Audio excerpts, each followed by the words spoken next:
It was July 2006, and Brazil was deep in World Cup fever.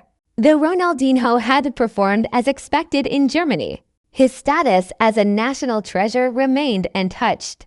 Back home, fans still worshipped him, none more passionately than Marcelo Costa, a 31-year-old factory worker from Salvador da Bahia who had painted his house in yellow and green, named his son after the No.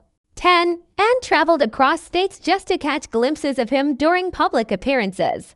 One such appearance turned dangerous. Ronaldinho was scheduled to appear at a youth football festival in a packed municipal stadium. Thousands of fans flooded the gates hours early, drawn by rumors that he'd play a short exhibition match. Security was overwhelmed. As excitement peaked, a false rumor spread that Ronaldinho had arrived. People surged forward. Barriers buckled, and a stampede began near Gate C. Marcelo was caught in the crush. He fell, was trampled, and lost consciousness under the weight of the crowd. For several minutes, no one could reach him. Then, from a nearby stage, Ronaldinho noticed the panic. Without hesitation, he jumped off, pushed through staff trying to protect him, and ran straight into the chaos. He didn't wait for police or medics. He shouted commands, helped pull people apart, and physically lifted bodies to clear space around the fallen man. When Marcelo was finally freed, pale and barely breathing, Ronaldinho stayed beside him, checking his pulse and keeping his airway open until paramedics arrived. Only after Marcelo was loaded into the ambulance did Ronaldinho return to safety, drenched in sweat, shirt torn, visibly shaken. Later that night, he contacted the hospital to check on Marcelo's condition.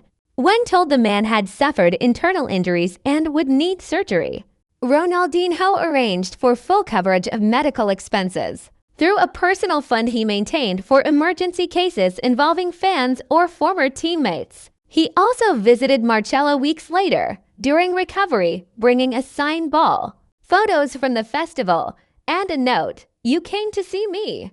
I'm glad I could be there for you." Marcelo later returned to work and became an advocate for crowd safety at public events. He spoke at city council meetings, pushing for better infrastructure and emergency protocols. He often said, "I went to celebrate a hero. Instead, he saved my life." For Ronaldinho, moments like this weren't about image, they were about responsibility. He had always believed football belonged to the people, not just clubs or corporations. And if his presence could bring joy, it also came with a duty to protect those who loved the game as deeply as he did.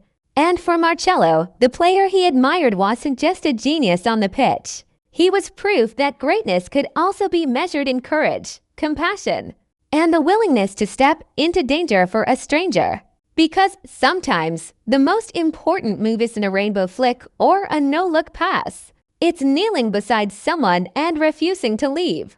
And Ronaldinho, the artist of the beautiful game, had played his most human moment off the field.